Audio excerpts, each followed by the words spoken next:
"Excuse me, sir, may I help you?" The words barely left Maya Williams' lips before her hands took over. With practiced grace, she raised them to speak in the language few around her understood, American Sign Language. Her gestures were fluid, respectful, and clear.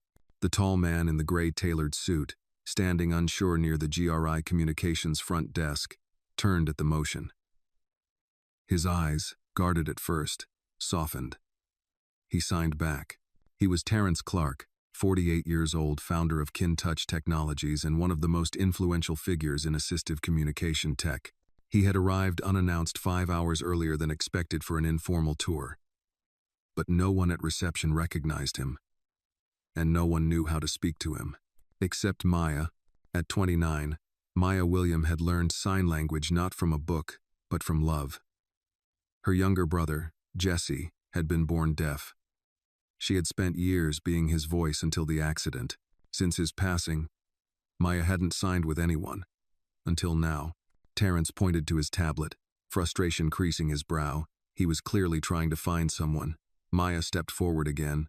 "I think you're looking for Miss Lauren Jacobs," she said aloud, then signed. "Do you want me to find her for you?" He nodded. Just then, the click of high heels stabbed through the calm like a warning shot. "Miss Intern over here thinks she's part of the executive team now?" The voice was sharp, familiar, dangerous. Maya froze, her hands lowered. Elodie Sharp, Maya's supervisor in the PR department, strode across the marble lobby like she owned the building. In many ways, she believed she did. Maya instinctively stepped back, folding her hands. Her heart thudded. Elodie stopped beside her, cocked her head, and smiled the kind of smile that wasn't meant to comfort. "Maya," she said sweetly, eyes never leaving the man beside her. "What exactly do you think you're doing?" Maya glanced at Terrence, then at Elodie. He seemed lost, and no one else was helping. "And so you took it upon yourself to engage a guest? Without clearance?" Elodie's voice sharpened. "You're a PR intern, Maya. Not a receptionist, not a translator. Certainly not a member of the executive team." Maya shrank back slightly, her voice almost inaudible. "I didn't mean to overstep. I just wanted to help him. No one else." Elodie leaned in closer, her tone syrupy and mocking. "Sweetheart, you always mean well, don't you? But good intentions don't excuse overstepping your role. That's called violating protocol. You don't want to be that kind of intern, do you?" Maya's cheeks burned. She opened her mouth, but no words came. The lobby grew still around them. A few employees slowed their steps. Phones stopped ringing. The moment dragged like an exposed nerve. 2 other team members walked by. Elodie snapped her fingers and called, "Hey guys, check this out. Maya here just got herself promoted. CEO of Front Desk Affairs." They chuckled, half-heartedly. One of them gave Maya a look of sympathy. The other avoided her gaze altogether. Maya lowered her head. Terrence Clark said nothing. He didn't need to.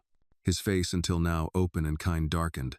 He watched the scene unfold, unable to hear the words, but able to read every body movement, every facial expression.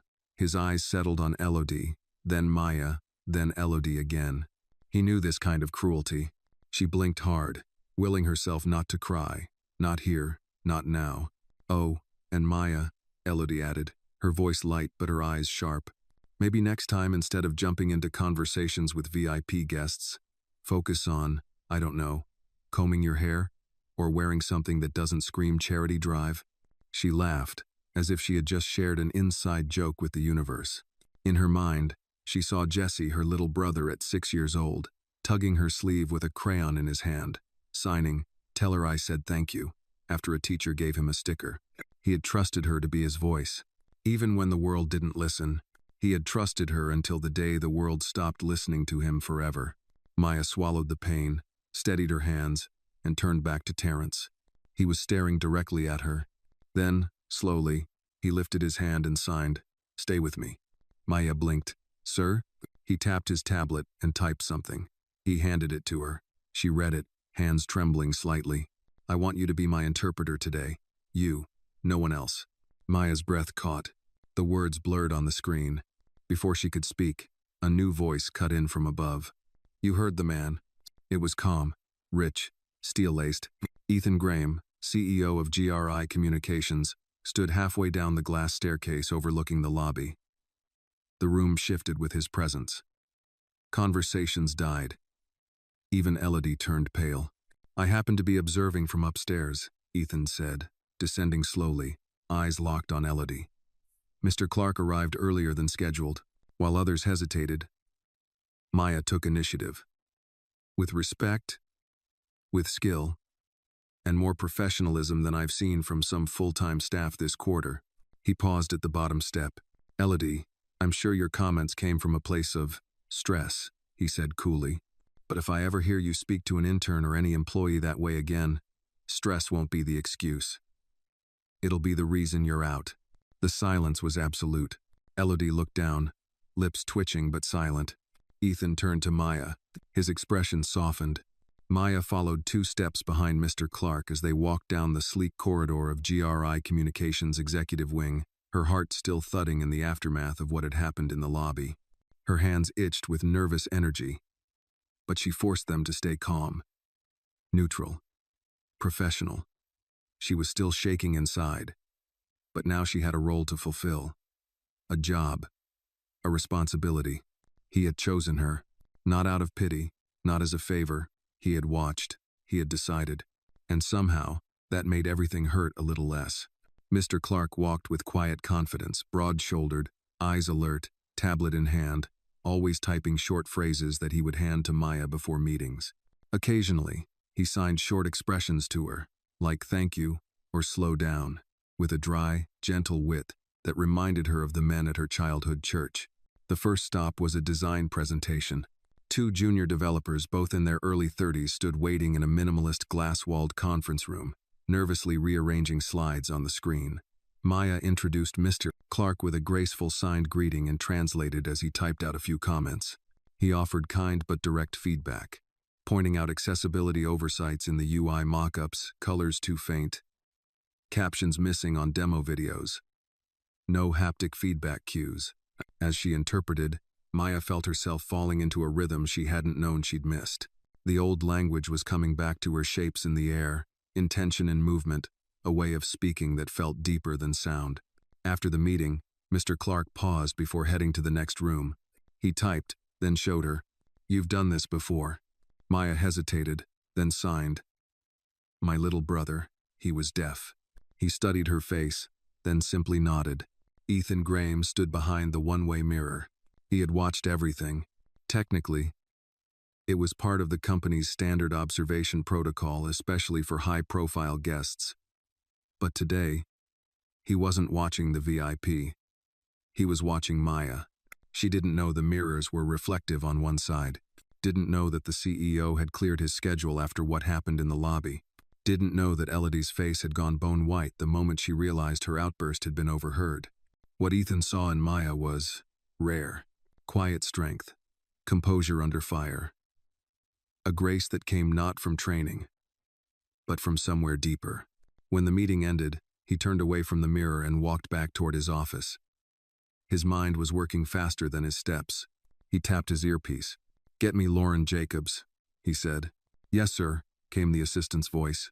Back in the elevator, Maya took a moment to exhale. The air inside the executive level was cooler, almost clinical. She noticed how the lighting was whiter than in the lower floors, no fluorescent hum, just a soft, ambient glow. She caught her reflection in the steel elevator door. Hair slightly frizzy, eyes puffy from holding back tears earlier. The blouse she wore was a bit too large. It had been her mother's when she was just starting out in social services. And yet she looked capable. A little scared, yes, but no longer invisible. Mr. Clark typed a note and showed it to her. "You handled yourself well, even in the storm." She smiled faintly, then signed. "Thank you for standing up for me." He signed back. "You were already standing. I just made sure others saw it." She blinked, touched. That was something Jesse would have said. Their next stop was the Product Strategy Roundtable. This time, there were senior VPs present, men and women in tailored suits, all smiling a little too widely. The air was thick with performative politeness. Ethan had sent a memo about the meeting just 20 minutes earlier, and no one wanted to appear unprepared. Maya stood beside Mr. Clark, translating his typed remarks and signing in sync with his feedback. At one point, A VP tried to interrupt her mid-translation. "Excuse me," Maya said politely but firmly. Mr. Clark wasn't finished. Her voice didn't waver.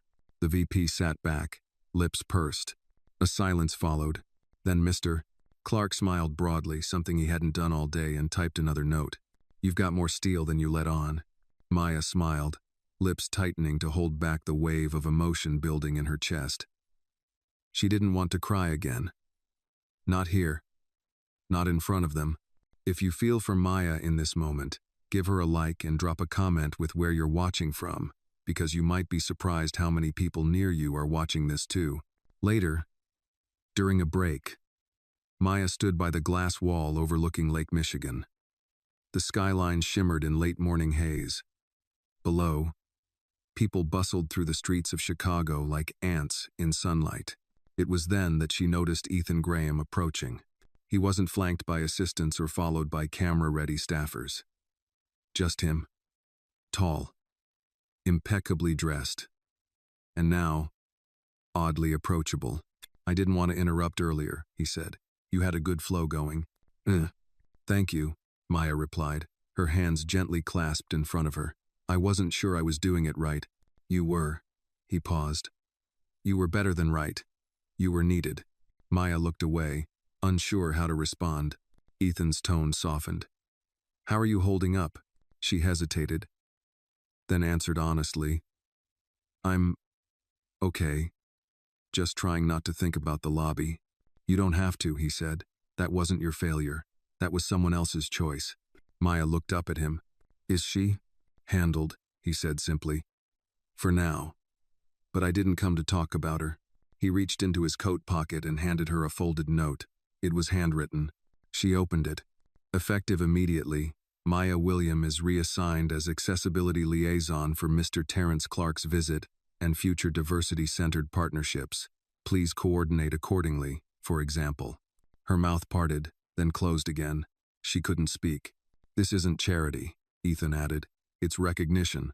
"Nah, I understand," Maya said softly. She folded the note carefully, like it might fall apart if she moved too fast. Behind her, the lake shimmered brighter. Before she could thank him, Ethan gave a short nod and turned away. She watched him leave, her heart heavy but uplifted. Something inside her had shifted, not because someone gave her a title, but because she had faced the worst moment of her internship. And somehow, what came out on the other side was not shame, but purpose. She looked at the note again. Recognition. Jesse would have smiled. And Maya? Maya wasn't invisible anymore. Maya sat alone in the break room, her badge freshly updated and still warm from the printer clipped to her blouse. Maya William. Accessibility Liaison. She had touched the words no less than 10 times in the last hour, not because she doubted they were real, but because she feared they might disappear if she looked away. Outside the narrow window, the Chicago sky had turned a soft slate gray. Rain threatened, but never arrived. The city held its breath in that still, waiting way only Chicago seemed to know. Maya sipped lukewarm coffee, still wearing the same clothes from this morning. Her heels pinched, and her hands trembled slightly from the adrenaline of the day, but she had done it. She had stood up. And now, she stood out.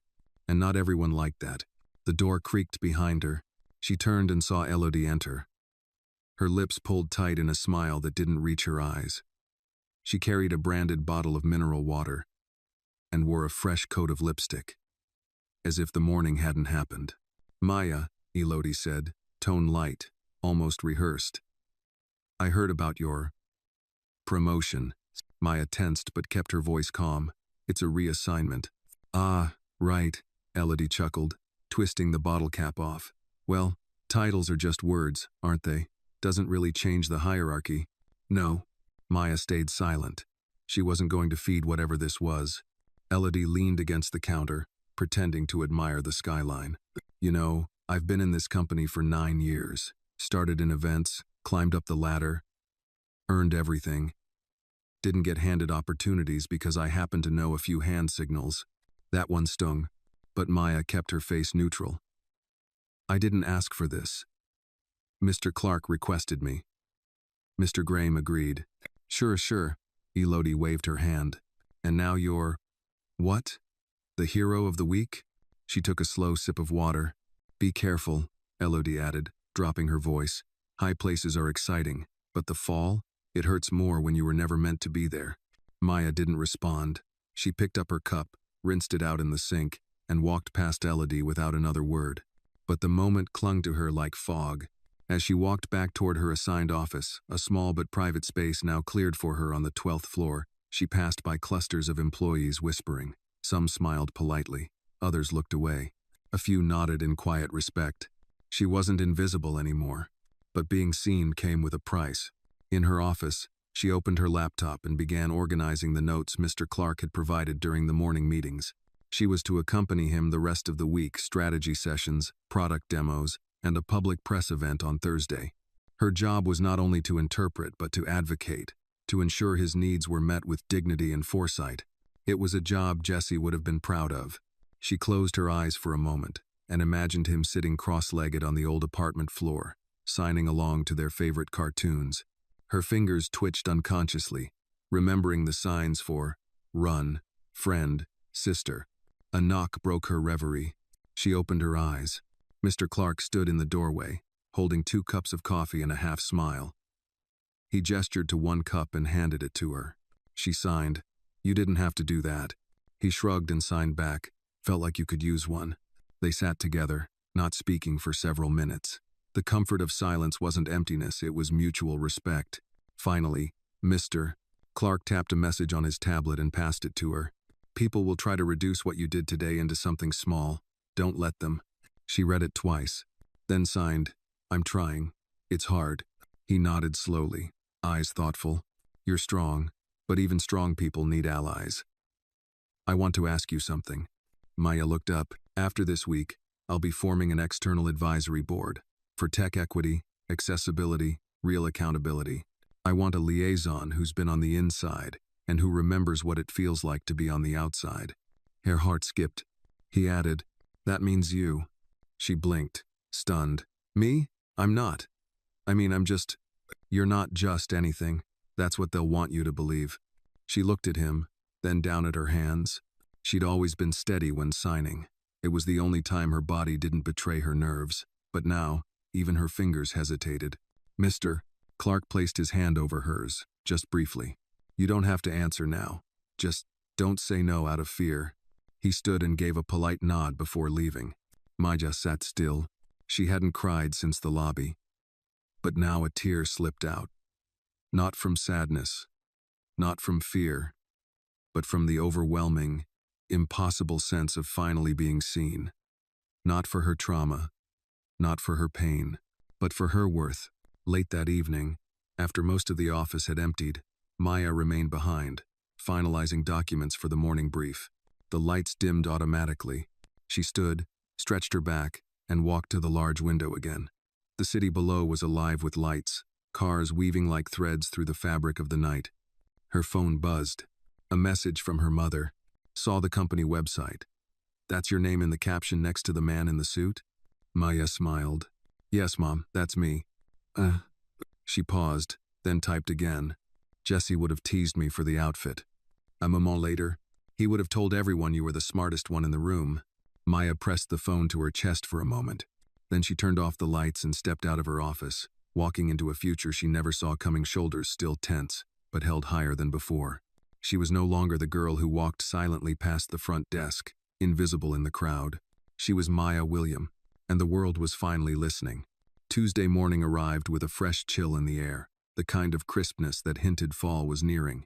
Maya stood outside GRI's towering glass headquarters, one hand wrapped around a paper cup of chai, the other clutching her ID badge. The lobby was just starting to fill, sunlight pouring through the windows like liquid gold. She inhaled deeply, steadying herself. Day 2. She wasn't an intern anymore. At least not in name, but something in her still felt like the quiet girl in the background, still afraid that if she took up too much space, someone would shove her back into it. As she stepped into the building, the receptionist Melinda, a woman in her 50s with a kind smile, gave her a little wave. Morning, Miss William, Melinda said with a wink. Maya blinked. Miss William. Not intern. Not hey you. Not assistant. She smiled and nodded. In the elevator, She rode with two junior staffers who glanced at her, whispered to each other, then quickly fell silent when she turned toward them. One of them, a tall man in a beige sweater, finally spoke. "Hey, you're the sign language girl, right?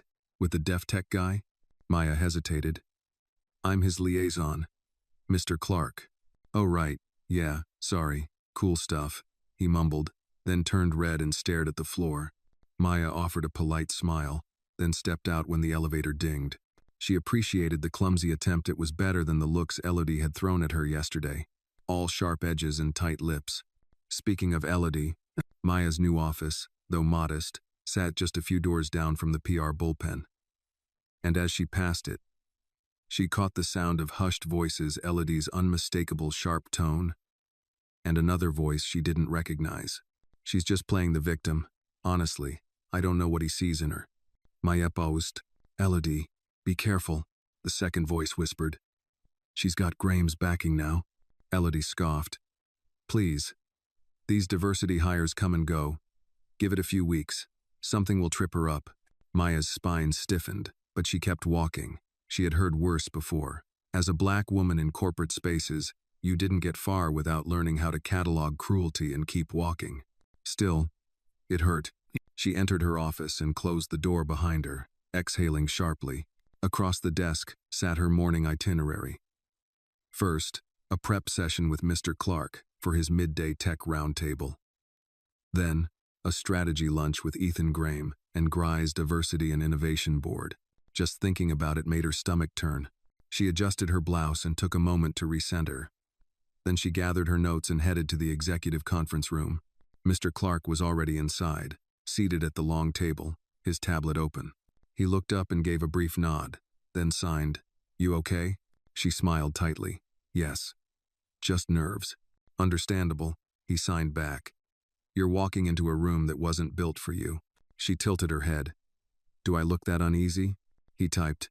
"You look like someone who knows the ground beneath her feet might shift, but plans to keep walking anyway." Maya laughed quietly. "That's accurate." When Ethan arrived, he greeted Mr. Clark with a firm handshake and Maya with a nod that carried weight. "Miss William, ready to help us change the game?" "Yes, sir," she said, standing a little taller. The round table began with introductions, board members, external consultants, and one or two regional directors. All white, all older, mostly male. Maya translated Mr. Clark's presentation, and while she signed with confidence, she could feel the skepticism in the room. A few members nodded politely, but others barely looked up from their tablets. It was subtle, polished, but it was there. When Mr. Clark discussed inclusive tech solutions for GRI's customer base, especially those in underserved communities, one board member interrupted. "Do you really believe these investments will offer real ROI? Or is this charity branding?" Maya paused in her signing. Mr. Clark raised a brow, took his time typing, then handed her the screen. "I believe the ROI of dignity is incalculable, and I believe companies who ignore the future will be left behind in it." She translated it word for word. A few board members chuckled awkwardly. Ethan didn't. He leaned forward. "Let me be clear," he said. "This partnership isn't a box we're ticking. It's a mirror. If our company can't see itself in the people it claims to serve, we don't deserve their loyalty." That silenced the room. After the meeting, Ethan pulled Maya aside. "You handled that well," he said. "Board members can be territorial." Maya gave a small nod. "I'm learning." "Nye." He looked at her for a moment. "Let me ask you something personal." She braced. "What made you learn sign language?" Maya hesitated. Then, "My younger brother, Jesse. He was born deaf. I was his voice. Until he passed." Ethan's expression shifted, less executive, more human. "I'm sorry." "Thank you." He paused, then said, "You carry him with you." She nodded. "Every day." Later that afternoon, as Maya was wrapping up notes in her office, her email pinged with a new message from a name she didn't recognize. Leah Porter, an HR coordinator. Subject, informal meeting request. Wednesday dziewięciam. "Hey Maya, we'd like to meet briefly tomorrow regarding your recent reassignment and team transition. Nothing urgent, just a procedural check-in. Best, Leah." Maya frowned. It was probably standard, but still HR rarely called for casual chats. The next morning, she'd find out just how much of the past refused to stay quiet. For now, she closed her laptop, stretched her sore shoulders, and looked once more at her badge. Not just a name, not just a role, but a statement. And someone, somewhere, clearly wanted to test how long it would stick. At exactly 8:55 a.m., Maya stood outside the HR conference room on the 14th floor, smoothing the front of her navy blue blazer and forcing her breathing to steady. She had barely slept. The email had rolled around her mind all night, churning with old fears and familiar doubts. Just a procedural check-in, she muttered under her breath, repeating the line from the email like a mantra. But her gut knew better. In corporate America, procedural often meant political, and this early in the morning, it rarely boded well. The door clicked open. A woman in her early 40s stepped out, petite, blonde bob, clipboard in hand. Her smile was warm, but a bit too polished. "You must be Maya," she said. "I'm Leah. Thanks for coming up so promptly." "Of course," Maya replied, stepping inside. The room was modest, round table, neutral tones, a bowl of peppermints in the center. Beside Leah sat another woman Maya didn't recognize, tall, red-rimmed glasses, tapping away on a tablet. "This is Janet," Leah offered. "She's part of our diversity and culture subcommittee." Maya nodded a polite hello. She took the only remaining chair. "So," Leah began, clasping her hands together. "First, let me say congratulations. We've been following your reassignment and the impressive initiative you showed last week. Truly commendable." "Thank you," Maya said cautiously. Leah smiled, but Janet cut in. "That said, anytime a non-standard reassignment happens outside traditional promotion channels, we like to ensure it's supported correctly." Maya's eyes narrowed slightly. "I'm sorry, non-standard." Leah offered a placating chuckle. "Oh, no criticism intended. We just mean that the shift from intern to liaison, especially on an executive level, has generated, well, conversation." There it was. Maya sat up straighter. "Are there concerns about my performance?" Janet and Leah exchanged a quick glance. "Not exactly," Janet said, "but some staff members have raised questions about how the decision was made, whether it followed proper protocol." Maya felt the slow heat rise in her chest. "You mean they questioned whether I earned it?" Leah hesitated. "I wouldn't put it that way. It's more about transparency. Fairness." Maya's voice stayed calm, but her words sharpened. "And yet no one called for a procedural check-in when 2 interns in finance were fast-tracked to junior analyst roles last quarter." Leah looked momentarily stunned. Janet tapped her tablet screen. "Well," Janet murmured, "those roles were within their original departments." "So was mine," Maya replied.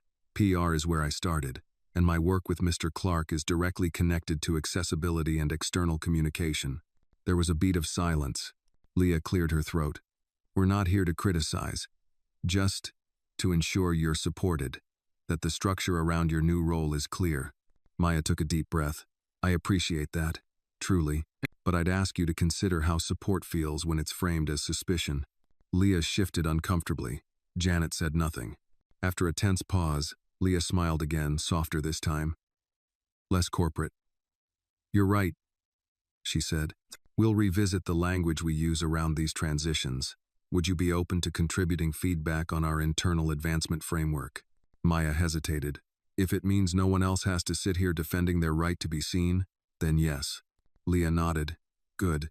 Let's keep the dialogue open." As Maya stood to leave, Janet added, "We'll still be monitoring the integration process closely, as standard." "Of course you will," Maya thought. But she gave a gracious nod and stepped out into the hallway. The air felt colder now. By the time she returned to her office, a new email was waiting for her. Subject: urgent, last-minute panel update, today 2 p.m. Attached was a flyer for a public panel hosted by GRI's Diversity and Innovation Board. Breaking Barriers, Real Voices in Tech and Access. Panelists: Terrence Clark, Ethan Graham, Dr. Lila Boone, and Maya William. Maya blinked. She hadn't been told she'd be on the panel. She scrolled further. "Maya, your inclusion was Mr. Clark's personal request. He believes your experience represents an authentic and necessary voice. Hope that's okay. Let us know, as soon as possible. Lauren Jacobs. Maya sat back, a storm of nerves rising in her throat. She wasn't ready for this. Not publicly, not after the HR ambush, not with her voice still shaky from the weight of fighting to be heard. She was about to draft a polite decline when a soft knock interrupted her. Mr. Clark stood in the doorway, hands folded behind his back. Saw the panel invite, he signed. Maya nodded. I didn't know.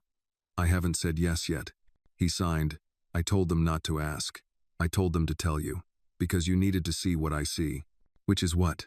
She signed slowly. He held her gaze, then typed on his tablet. Someone who can't afford to wait until they feel ready. Because others are already watching. Learning.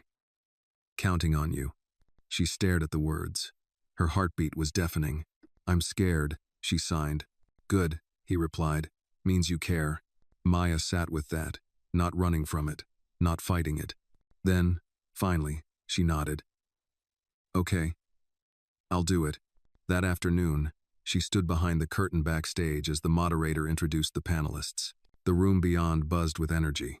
Industry leaders, local advocates, media. Her name appeared on the screen in bold white text. Maya William, Accessibility Liaison, GRI Communications. She smoothed her hands down her skirt.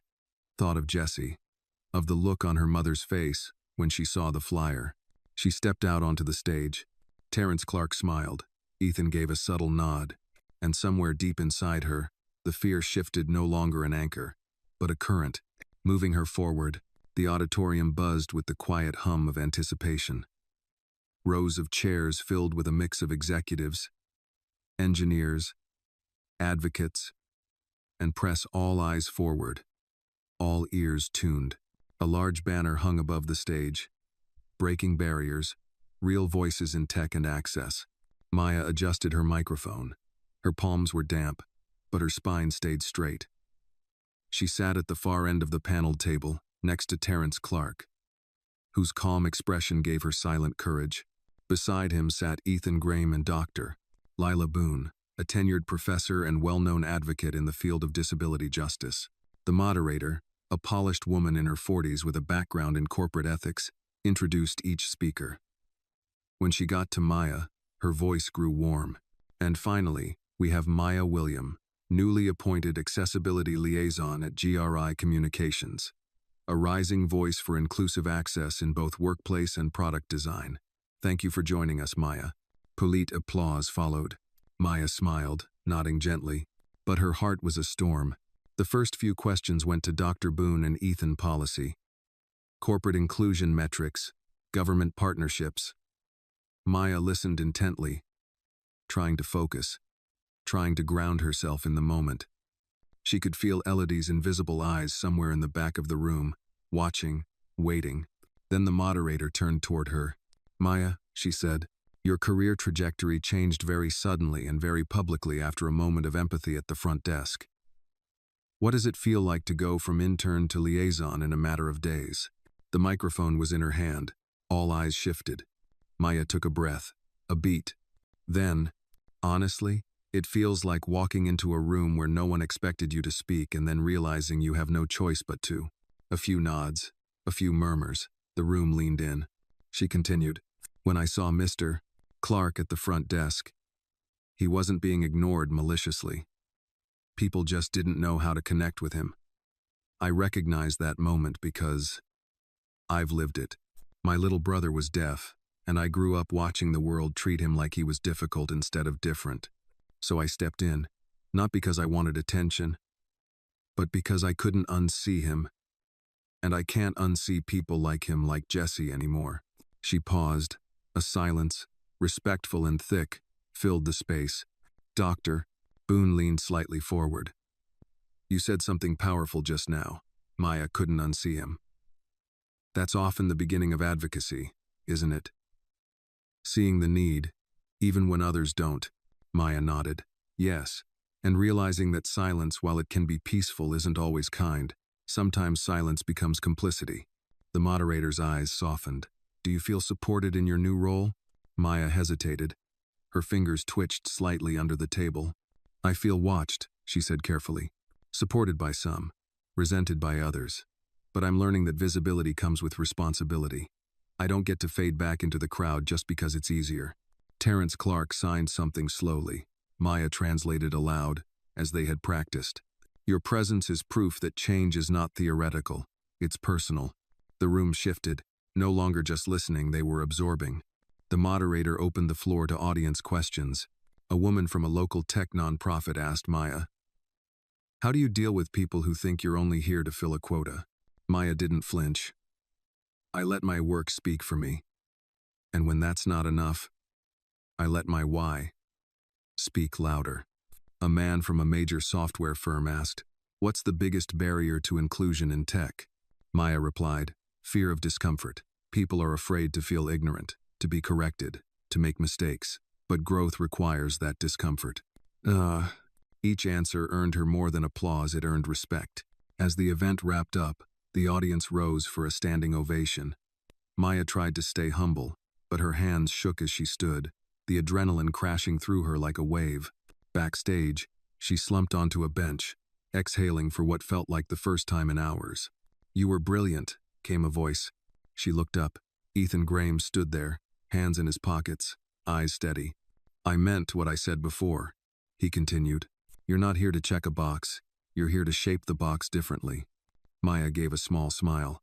"I keep expecting someone to tap me on the shoulder and say, 'That's enough now. Go back.' Then that's exactly why you belong here." Dr. Boone approached next, extending a business card. "I'd like you to guest lecture for one of my graduate classes next semester. Real stories like yours reach further than policy ever will." Maya stared at the card, stunned. "Thank you. I'd be honored." As the room emptied and the crowd dispersed, Maya stepped outside into the late afternoon air. The sky had cleared. The wind carried the crispness of late September. She pulled out her phone, fingers hovering, then typed. "Panel went well. Jesse would have loved this." She sent the message to her mom. Almost instantly, a reply. "He's watching, baby." He's clapping louder than anyone. Maya closed her eyes. Let the breeze hit her face. Behind her, the world of polished glass towers and corporate expectations still loomed. But in front of her, something new unfolded. Not ease. Not comfort. But direction. She had spoken not perfectly, not without fear but with truth. And this time, no one dared silence her. By Thursday morning, the video of Maya's panel appearance had circulated far beyond GRI's usual channels. Someone from the press had clipped her words, "Silence becomes complicity," and overlaid them with subtitles and slow music. Within 12 hours, the clip had gone viral on LinkedIn and Twitter, shared by diversity advocates, accessibility leaders, and even a few minor celebrities. But Maya didn't feel like a rising star. She felt watched, scrutinized. Half the emails in her inbox were congratulatory. The other half were less kind, passive-aggressive notes from middle managers questioning her authority to speak, or anonymous comments forwarded from HR. Does she even have the credentials to speak for the company? As she rode the elevator to the 12th floor that morning, her phone buzzed with a text from Mr. Clark. "See me when you get in, don't worry, good news." She stepped into his office 10 minutes later, breath steady, spine straight. He looked up from his tablet and smiled. "You've been busy," he signed. Maya chuckled softly, not intentionally. The video reached the boardroom, and beyond. "I got a call from the National Accessibility Consortium. They want you to co-keynote at their fall summit." Maya blinked. "What?" They saw the panel. Said your story grounded the theory in real stakes. She tried to process that. "A summit?" She hadn't even finished onboarding. "I'm honored," she said finally. "But, is it too fast? Too soon?" Mr. Clark's expression didn't change. "Did you lie? Did you exaggerate anything you said?" "No." "Then it's not too fast. It's real. And it's overdue." Before she could respond, a soft knock interrupted them. Elodie peeked in, face pleasant but unreadable. "Sorry to intrude, just wanted to check on the Q3 launch brief. I emailed some revisions." Mr. Clark gave a quick nod. Maya felt a chill in the air. Elodie turned to Maya with a smile just a bit too wide. "Big week for you, huh?" Maya met her gaze. Yes, It's been a lot. Elodie nodded. Well, corporate fame comes with its own shelf life. Make sure to pace yourself. With that, she left. Maya didn't respond, but something inside her shifted. Later that afternoon, Maya was in the break room grabbing a tea when she overheard two colleagues talking by the vending machine. She's being groomed to replace Elodie, you know? No way. PR would revolt. Graham backs her. That's all it takes. Maya froze. Replace Elodie? No one had said that. And yet, the tension made sense now. The snide looks, the power plays. Elodie didn't just resent her, she feared her. That night, Maya stayed late at the office. The city outside the windows was wrapped in darkness, dotted with yellow lights. She sat at her desk, staring at a draft for an accessibility campaign proposal she'd been working on. It was good, but something was missing. She opened a folder on her desktop labeled Jesse's Journal, a digital scan of the notebook her brother had scribbled in during his hospital stays. Doodles, thoughts in shaky handwriting, little notes to her. Her eyes caught a page titled, Things I Wish the World Knew Without Me Telling Them. 1. I'm not dumb. I hear differently. 2. Sometimes I get tired pretending it doesn't bother me. 3. Being patient doesn't mean I'm okay. 4. I still dream in sound. Woo. My sister is my favorite translator. She never makes me feel small. Maya wiped at her eyes, inhaling slowly. Then she added a line to the top of her proposal. Design like someone's dignity depends on it because it does. The next morning, she submitted it to Mr. Clark. By noon, she received a response. One word. Approved. Later that day, Maya passed Elodie in the hall. For the first time, she didn't look away. Elodie, Maya said calmly. Elodie paused. Yes? I know you don't like me, and I know you think I'm here to take something from you, but I'm not. Elodie raised a brow. Aren't you? Maya shook her head. I'm here to build something bigger. If you want to be part of that, fine. If not, that's your call. But I won't keep shrinking just to make you feel taller. For a moment, Elodie looked like she might laugh or snap, but then something else flickered in her eyes. Uncertainty, or maybe shame. She said nothing. Just walked away. Maya didn't follow. That evening, as Maya walked toward the train station, her phone buzzed again. A new email. Subject: Internal memo. PR Department Leadership Reassignment Discussion. She clicked it open. Following recent departmental feedback and ongoing performance reviews, GRI Communications is initiating a reassessment of leadership structure within the PR division. Effective next quarter, a proposal for transitional leadership may include newly appointed voices with demonstrated strategic alignment to company values. She stopped in her tracks. No names were listed, but the message was clear. The ripple she had made at the front desk was becoming a wave, and the tide was beginning to shift. Maya looked up at the city skyline, still towering, still intimidating, but for the first time, she didn't feel like a visitor to it. She felt like someone carving her own path inside it. One word, one gesture, one fight at a time. The internal memo didn't say much, but its implications were loud enough to echo through every corner of GRI's 12th floor. By Friday morning, the PR department was buzzing with a tense kind of silence, the kind that preceded a storm. Desks that were usually alive with chatter had gone quiet.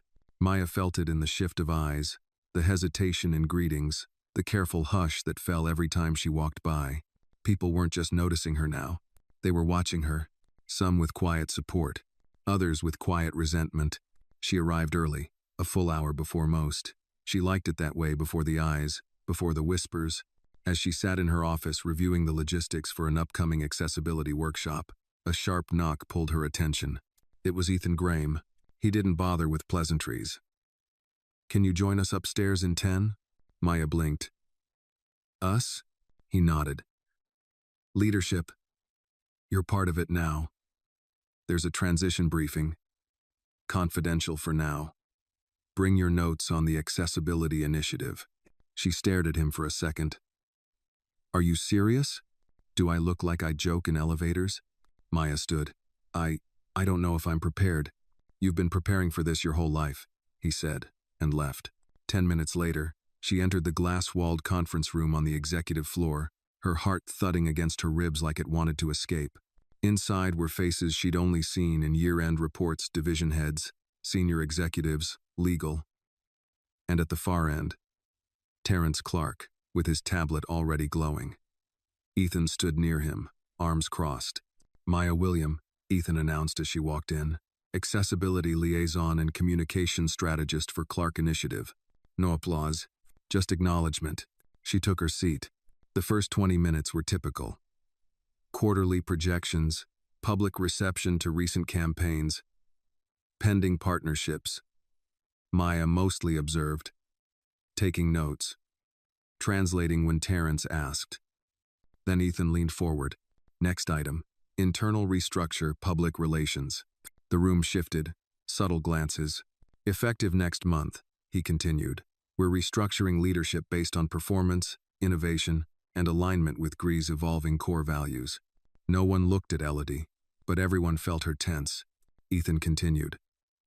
A new leadership pod will be formed, tasked with redefining inclusive messaging and guiding PR into our next phase. It will include cross-functional voices, not just traditional ladder climbers. He turned slightly. Maya William will serve as acting co-lead during this transition. The silence was deafening. Elodie didn't speak, but her jaw twitched. Someone finally said, "Isn't that premature?" Ethan didn't flinch. "It's overdue." Terrence Clark tapped. Maya read aloud what he typed. "The world isn't waiting for us to catch up. Either we move, or we get moved aside." The meeting continued with stiff voices, forced nods. When it ended, Maya left quietly, her head spinning. Back in her office, her phone buzzed. A message from Elodie. "We need to talk." She stared at the screen, then typed, "My office, 3 p.m. At 3:01, Elodie stepped in. No pretense this time. No smile. "I'm not here to congratulate you," she said bluntly. Maya stayed seated, noted. Elodie paced, arms folded. "You think because you had a viral moment and signed a few words, you suddenly understand this job?" "I don't think I understand everything," Maya replied. "But I know what this role demands now. And I know I've done the work." "You were an intern. And you were once too," Maya said. "So were half the people in that room." Elodie's tone sharpened. "You bypassed protocol. Ethan likes a good story. So you got lifted. But this industry doesn't survive on stories. It survives on strategy." "I've brought both," Maya said calmly. Elodie's voice dropped to a whisper, dangerous and raw. "You embarrassed me. You made me look small." "No." Maya's breath caught. Then she spoke slowly. "I didn't make you look small. I just stopped making myself smaller to keep you comfortable." Elodie stared at her, fury and something like fear mingling in her eyes. "You'll make enemies," she warned. "I already have," Maya replied, "but I'd rather have enemies than regrets." Elodie left without another word. Maya closed her door, her hands trembling. Not from fear. From release. She didn't cry. She didn't collapse. She exhaled, and for the first time in weeks, she smiled just a little.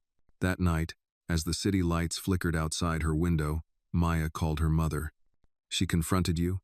her mother asked, shocked. "Yeah. What did you say?" I told her the truth. Her mother was quiet for a moment, then said softly, "Jesse would be proud of you. You're not just making space for yourself, baby. You're making it for others, too." Maya looked out over the skyline. She didn't feel victorious. Not yet.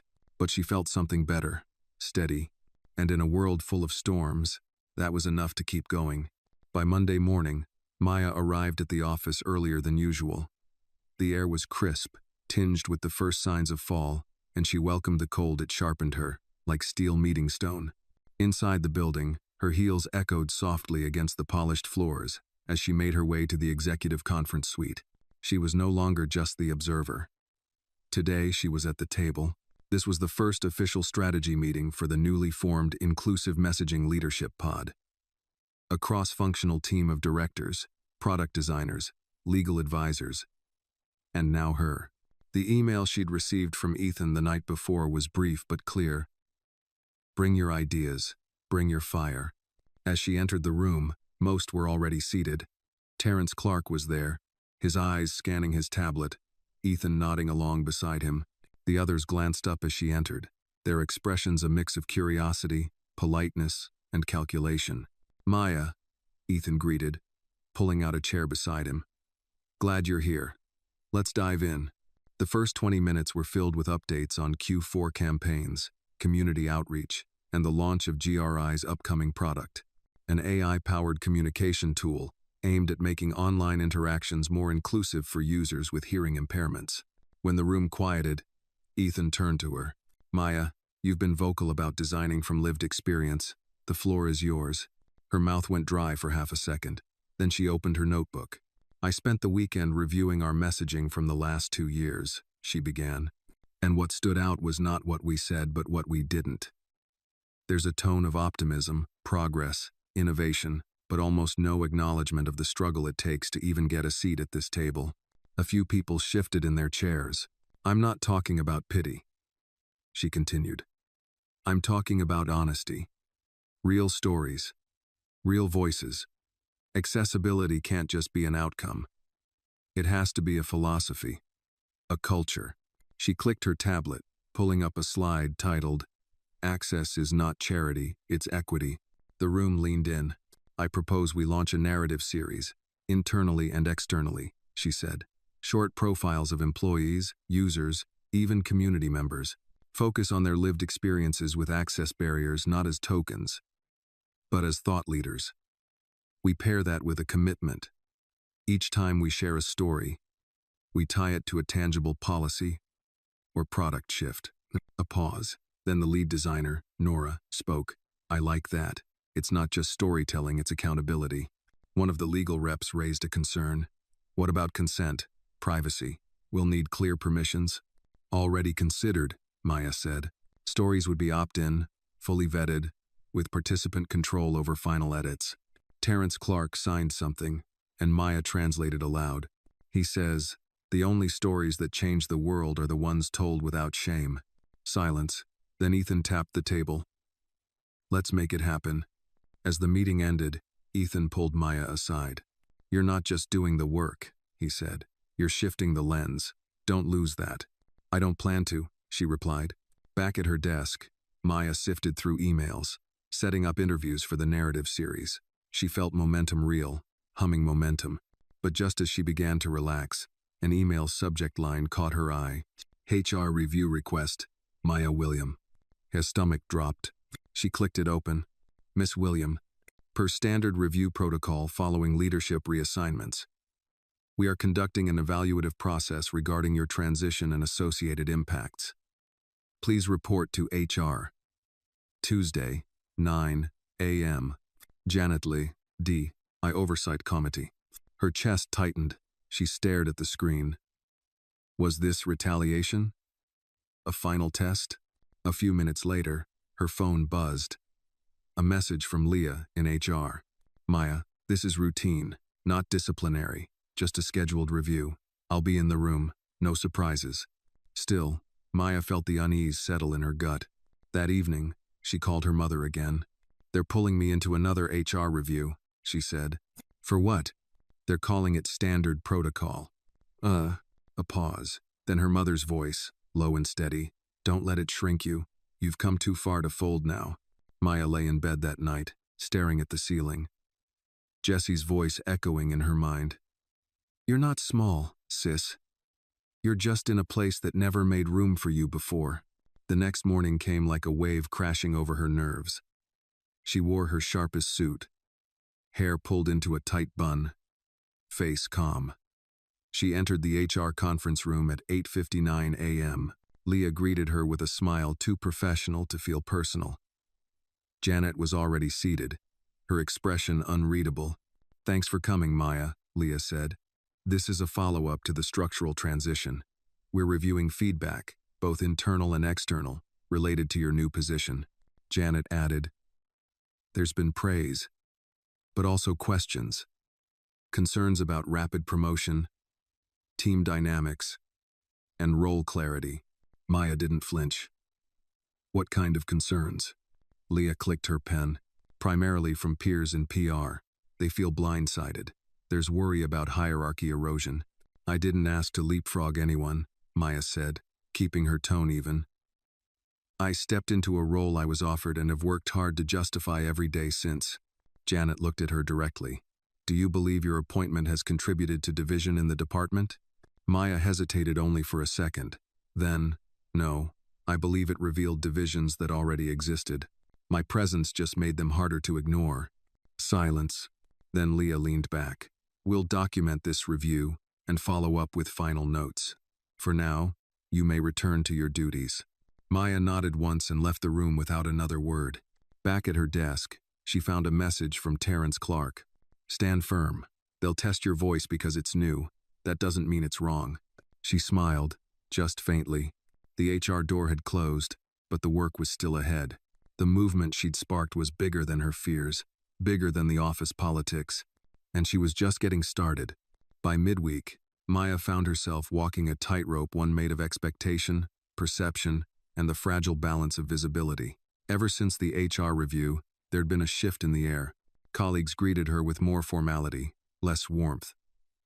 Conversations paused when she entered rooms, and more than once, she'd caught glimpses of side eyes, low murmurs, and lips pursed in judgment. Still, she walked forward. The narrative series now dubbed Real Voices was beginning to take shape. She had already completed 2 interviews, one with a veteran engineer who'd lost partial hearing during military service, and another with a Latina receptionist who used a wheelchair and had never once been invited to represent GRI externally. Each story revealed not just personal pain, but systemic silence. Maya compiled the profiles carefully, ensuring every sentence honored the dignity of its speaker. She paired each one with policy recommendations, suggestions for architectural changes, training modules, software adjustments. Her goal wasn't just to feature these voices, it was to build around them. On Thursday morning, as she was preparing the 3rd story, Maya was summoned once again, this time not by HR, but by Ethan. His message was short: Conference Room 7B11. Bring a printed copy of your latest feature. The room was empty when she arrived. Ethan walked in a few minutes later, followed by an unfamiliar man in a tailored navy suit. Late 40s, salt and pepper hair, presence like a courtroom. Maya, Ethan said, gesturing to the man. This is Richard Keller, external counsel and interim corporate ethics advisor. Maya extended her hand. Nice to meet you. He didn't shake it. Instead, he placed a folder on the table and sat across from her. I've been asked to conduct an independent review, he said plainly, not just of your role, but of the ripple effects stemming from your promotion. Maya blinked. You're investigating me? No, Ethan interjected. He's here to assess systemic concerns. There have been whispers, allegations of favoritism, policy gaps, informal influence. Maya felt her chest tighten, but she stayed still. Richard opened the folder. Some of your colleagues believe the internal processes were bypassed, that appointments were made for optics, not qualifications. Maya's voice was calm. Did those colleagues mention the hours I've put in, the results I've delivered, or just the speed at which I rose? Richard didn't flinch. I'm not here to argue merits. I'm here to determine risk. Maya leaned slightly forward. Then let me save you time. The biggest risk to this company isn't me. It's continuing to reward comfort over courage. I may not fit the mold, but I'm not here to decorate the diversity dashboard. I'm here to do the work, and I am doing it. For a brief moment, silence reigned. Ethan smiled slightly, only with his eyes. Richard tapped his pen. May I see the profile you brought? Maya handed over the printout. The story of a deaf father who'd been denied a position in logistics due to communication challenges, even though he was more qualified than the man hired. Richard read it in silence, then placed it back in the folder. Thank you, he said. We'll be in touch. Later that afternoon, Maya found herself at her desk, exhausted but not defeated. She stared at the screen, then opened Jesse's journal again, this time landing on a page that read, When you shake the table, some people will pretend the floor is falling apart. Let them. She smiled through a deep breath. That night, she worked late, preparing the 4th story in the series. A black transgender developer who'd nearly quit GRI after repeated misgendering during team meetings. Maya had debated whether to include the piece. She knew it would raise more eyebrows, invite more friction, but ultimately, she chose truth over approval. When she finally left the office, it was close to midnight. The streets were quieter now, the city humming in low rhythm. As she waited at the corner for a ride, a voice called from behind. Elodie. Maya turned to find her standing there, arms crossed, wrapped in a trench coat, her heels clicking as she walked closer. I heard about the lawyer, Elodie said. And the ethics review. Maya didn't respond. Elodie stepped closer. Don't think for a second that this is over. I know it's not, Maya said. That's why I'm still here, Elodie scoffed, her voice colder than the autumn wind. Do you really think one viral video and a few pretty stories will change how this company operates? Maya looked her in the eye. No, I think the stories will show us where to start. Elodie's lips curled into something between a smirk and a warning.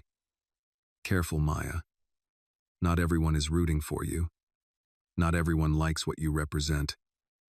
I'm not here to be liked. And with that, Maya turned and walked away. The next day, her calendar pinged with a surprise meeting. Coffee chat. Terrence Clark. Rooftop terrace. 9:30 a.m.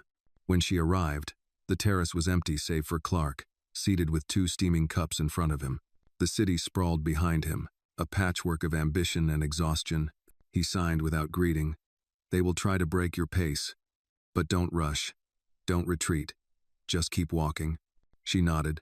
Sitting across from him, he pushed one of the cups toward her, then added, The investigation will pass. You already know who you are. They're the ones unsure. For the first time in weeks, Maya let herself exhale without bracing for the next blow. She took a sip of coffee, bitter and warm. Thank you, she said. Terrence signed again, eyes sharp but kind. Don't thank me, prove them wrong. And Maya knew she would. Not with fury, not with fire, but with focus, and she would not look back. It was Saturday evening, and for the first time in weeks, Maya sat at her mother's small, round dining table in their modest Baltimore home. The familiar scent of okra stew filled the room, blending with the soft hum of the old jazz record her mother always played on weekends. Eat, her mother urged, placing a heaping serving on Maya's plate. You look like you've been arguing with ghosts. Maya chuckled softly, but there was weight behind it. Some of them don't even know they're ghosts, Ma. They still think they're the ones in charge. Her mother raised an eyebrow. And you? What do you think? Maya hesitated. I think I'm no longer asking for space. I'm building it. But it's exhausting. Her mother sat down, gently placing a folded napkin in her lap. You're not the first woman in this family to fight invisible walls, but you might be the first to be handed a hammer. Maya blinked. The words landed hard and warm. Later, after dinner, she stood alone in the small hallway where family portraits lined the wall. Her fingers brushed the frame of Jesse's picture. His laugh was frozen in time, but she could still hear it if she closed her eyes. I wish you could see this, she whispered. I wish you could see me. Her phone buzzed. A message from Terrence. Team review draft Monday. Expect scrutiny. Stay steady. Maya stared at the message. Even the short words from Terrence carried weight. She took a breath, then texted back. Let them look. I've got nothing to hide. Monday came sharp and fast. Back at GRI, the energy was taut. Word had spread. The external ethics advisor had submitted his findings. Maya didn't know what was in the report, but the sudden quiet among her louder critics told her enough. Still, nothing was said aloud, just tension behind tight smiles. She focused on preparing for the team-wide review of Real Voices, which would be presented that afternoon. The room had been booked. The profiles printed and bound. Video testimonials ready. Maya had insisted that the stories be presented in the voices of those who lived them unfiltered, direct. At 3 p.m., the room filled.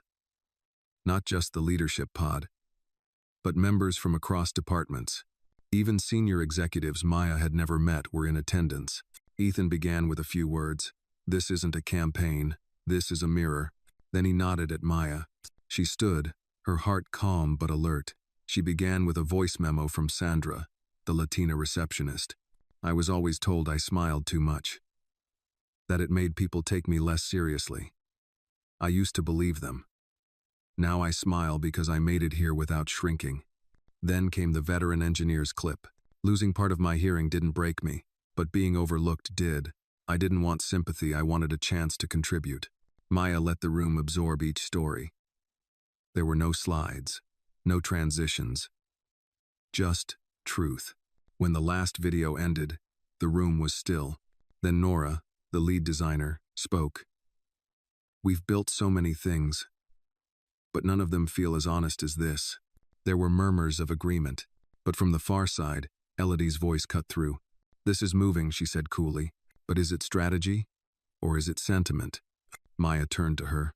What's the difference, Elodie, if it moves people to act? Elodie tilted her head. We can't base policy on feelings. Then what do we base it on? Maya asked. Metrics? Margins? We've tried that. And yet people still leave. Still feel unseen. Unheard. Maybe what's missing is exactly what we're afraid of. Emotion. Connection. Truth. Ethan leaned forward. Let me be clear. This isn't about replacing numbers. It's about expanding the definition of value, and Maya's work does that. Elodie opened her mouth but didn't speak. After the meeting, several team members approached Maya. Quiet congratulations, handshakes, words like finally and thank you. But what struck her most was the approach of Terrence Clark. He signed slowly, deliberately. You didn't just open a door, you built a hallway. Maya signed back, her hands trembling slightly. I only did what I wished someone had done for Jesse. Terrence nodded, eyes soft. Then he turned to leave. Later that evening, Maya returned to her apartment, dropped her bag on the floor, and stood in the silence. For a long while, she didn't move, just stood there, letting the quiet hold her. Then, she walked to the bathroom, looked in the mirror. There was no makeup on her face, no smile, just her. She leaned in closer. You're still here, she whispered. Even after all of it. And for the first time in years, she believed it. Not because others believed in her, but because she had chosen to believe in herself. Not in the absence of fear, but in the presence of it. She was still afraid, but she was no longer running. And that made all the difference. The sun filtered through the tall windows of the executive floor as Maya stepped into the elevator, clutching a folder of revised accessibility proposals under her arm. The tension that had gripped the office for weeks had not entirely lifted, but it had changed. It no longer sat like a stone in her chest. It moved, became something else, an energy, a presence. It followed her down the hallways, not as fear, but as attention. As she passed the marketing team's bay, a few heads turned. One of the assistants nodded politely. Another quickly averted her gaze. Maya didn't react. She had grown used to being the conversation no one dared to finish aloud. At her desk, she found a printed envelope waiting. No return address. No email notification. Inside, a single sheet of paper, typed in a sterile font, unsigned. Keep making noise, and you won't last long here. You're not special, just visible. That won't protect you. Her heart skipped, but her hand didn't tremble. She read it again, folded it neatly, placed it in a drawer. She didn't flinch. She'd already walked through fire. A shadow couldn't undo what the flames had built. Still, she locked the drawer. Later that afternoon, she met Ethan in the West Conference Room to review upcoming internal reforms. He glanced up from his laptop when she entered, eyes narrowing slightly. You look like you've seen a ghost. She considered telling him. Instead, she said, not a ghost, just another mirror. Ethan didn't press. They spent an hour combing through revisions, updated hiring practices, inclusive onboarding modules, and new interview training for managers. As they wrapped, Ethan leaned back in his chair, arms crossed. You know, he said, this work, it doesn't get applause. Not real applause. What you'll get is resistance. Fear. Even from the ones who say they want change. I don't need applause, Maya replied. I just need the door to stay open long enough for others to walk through. Ethan nodded slowly. Then keep your grip steady, because I think the wind's about to pick up. That wind arrived faster than either of them expected. The next morning, an internal memo leaked a document outlining proposed budget cuts, including the possible dissolution of several internal pods and community initiatives. The Real Voices campaign was listed as under evaluation for ROI and resource strain. Maya read the memo 3 times. Then again, her phone rang. It was Leah from HR. Maya, we're getting questions. Senior leads are panicking. Did you authorize this memo? No, Maya said flatly, and I'm not pulling the plug. Well, Leah sighed. Someone wants it to look like you did. An emergency meeting was called within the hour. Maya entered the room to find several department heads already gathered. Their faces tight, lips pursed in judgment. Elodie was there. Of course she was. She sat like a queen at court-perfect posture, eyes alert, hands folded neatly. A small, satisfied smirk tugged at the corner of her mouth. Janet Lee, from D&I Oversight, opened the meeting. Let's address the document circulating this morning. The proposals are not yet confirmed, but they've raised concern. Maya raised her hand. Then let me clear it up. I did not approve that memo. I've never once questioned the viability of the Voices campaign. In fact, we've already begun seeing increased engagement, both internally and from partners. Elodie interjected smoothly. No one's accusing you, Maya. We're just looking for transparency. It's easy to lose sight of resource balance when we become emotionally invested. Maya turned slowly to face her. Emotion is not a liability. It's the heartbeat of empathy. And empathy is what leads to retention, innovation, culture. If that's not worth our resources, then maybe we've forgotten why we started this work at all. The room quieted. Janet cleared her throat. The issue is legitimacy. If this campaign continues, it must be embedded in formal strategy, not passion projects or isolated efforts. Maya opened her folder and passed out copies of a new report compiled testimonials, improved retention statistics in pilot departments, social reach metrics. All of that, she said firmly, is measurable, and all of it points in one direction. This isn't noise, it's impact. Ethan finally spoke. Let's be clear, this memo wasn't approved, and until we identify the source, it won't affect existing initiatives. Maya's work will continue. Elodie didn't argue, but she didn't smile either. That evening, Maya found herself alone in the office again. The building hummed softly, machines powering down, lights dimming in stages. She stood by the large window, looking out at the city. Her reflection barely visible against the glass. A shadow moved behind her. She turned. It was Richard Keller, the external counsel. I heard you held your ground, he said quietly. I didn't know I had another choice. You always do, he replied, but the right one usually costs more. He stepped closer. You should know something. That memo, it didn't come from marketing or HR. It came from the top, not Ethan. Higher. Maya's jaw tightened. Why? Because you're changing the center of gravity, and some people liked it the way it was. She exhaled slowly, then let them be uncomfortable. Richard smiled faintly. Careful. That kind of clarity can get you exiled. Maybe, she said, or maybe it gets me exactly where I belong. He nodded, tipping an imaginary hat. Good night, Miss William. Good night, Mr. Keller. As the elevator doors closed behind him, Maya looked once more at the city. The letter, the leak, the threat. They were trying to wear her down with shadows. But she'd learned how to stand in the dark.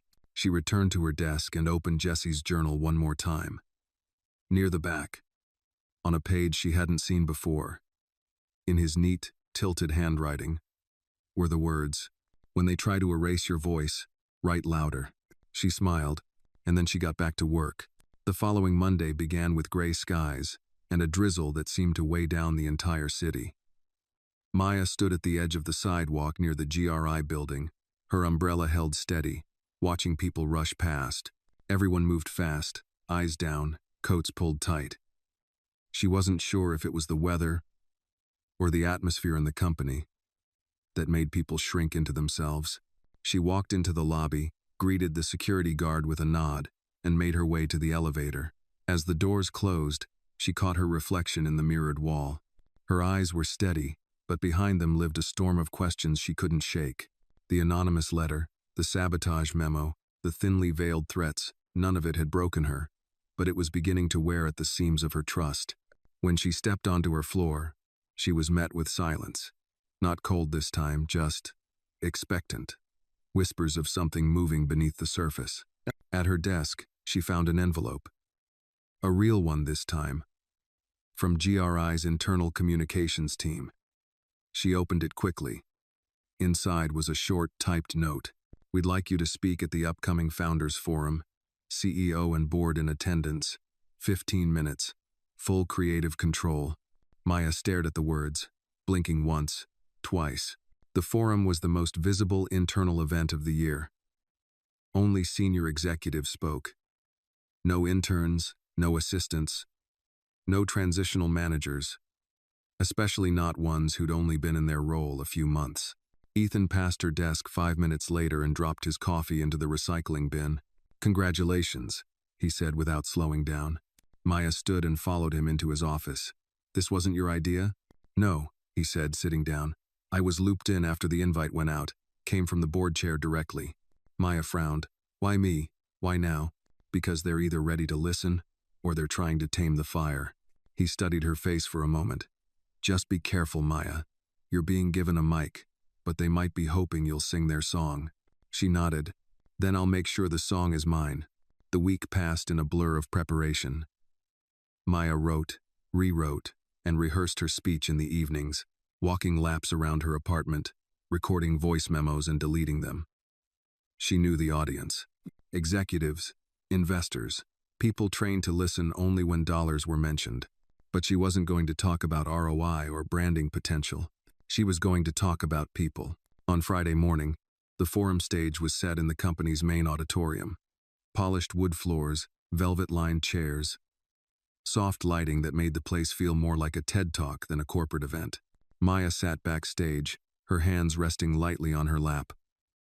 Her heart beat steadily, not from fear, but purpose. Elodie passed her on the way to her own seat, offering a tight smile. Don't forget who signs the checks, she whispered. Maya didn't answer. She was called to the stage just after the COO's update on global expansion. The moderator introduced her simply. Maya William, Manager of Inclusive Strategy. She walked to the center under a wash of soft light. The crowd was larger than she expected. Board members in the front. Media team to the right. The CEO himself seated center aisle. Stone-faced. She took a breath and began. When I was 8 years old, she said, my little brother Jesse lost his hearing after a high fever. Our house got very quiet after that, not because he couldn't hear us, but because we didn't know how to speak to him. A pause. It took time. Mistakes. Embarrassments. But eventually, we learned. And when we did, we found not just a way to speak, but a way to understand. To connect. She walked slowly across the stage, her voice calm and clear. At GRI, we pride ourselves on being innovative, inclusive, and forward-thinking. But none of those words mean anything unless the people behind them feel seen. Too many don't. She clicked a remote. A video clip played behind her. Terrence Clark's face appeared on screen. He signed as subtitles rolled. Diversity isn't about numbers. It's about power, and who gets to keep it when no one's looking. When the screen faded to black, Maya continued. People ask me why I care so much about internal equity, about campaigns like Real Voices, about accessibility audits and equity audits, and employee retention data by race and gender. Why I keep pushing. She paused, because I've seen what happens when good people stay quiet. And I've learned that silence, polite, strategic silence, isn't neutrality. It's complicity. There was no applause, not yet. I'm not here to make anyone feel guilty. I'm here to make us feel responsible. Because we can be better. Because we already have the people who can make us better if we stop sidelining them. She closed her notes. We don't need more slogans. We need more courage. And I'm asking every one of you today, right now, to choose it. Silence. Then, a single clap. Then more. And then the room was on its feet. Maya stood still. She hadn't written the speech for applause. She had written it to wake people up, but the sound of hands coming together still made her throat tighten. Backstage, Ethan met her with a rare grin. Well, he said, that should make the post-event report interesting. The CEO passed by a few minutes later, stopping just long enough to extend a hand. Thank you, Miss William, he said. That was Compelling. She shook his hand. Thank you for listening. Whether he truly had or not, she didn't know. But she'd said what needed to be said. Later that evening, as she walked out of the building into the sharp fall air, she felt something lift from her shoulders, not the weight of struggle, but the fear that it wasn't worth it. It was. She pulled out her phone and sent a voice message to herself, just a habit now, one she'd picked up while preparing speeches. I didn't flinch. I didn't fold. I didn't fade. She stopped walking, listening to her own voice replay, and she smiled, because it was true. The Monday after the forum was quieter than usual at GRI, but not in the comforting way. It was the kind of silence that follows a storm. Not peace, but recalibration. Maya noticed it the moment she walked through the front doors. The usual morning chatter was absent. Eyes followed her, subtly, curiously. Conversations paused when she passed. She'd grown used to attention, but this was different. This was caution. At her desk, an email awaited her from Ethan with the subject line, Board Debrief. Confidential summary. She opened it. The contents were brief. Feedback mixed. Praise from external partners. Internal reaction varies. No formal backlash. But be alert.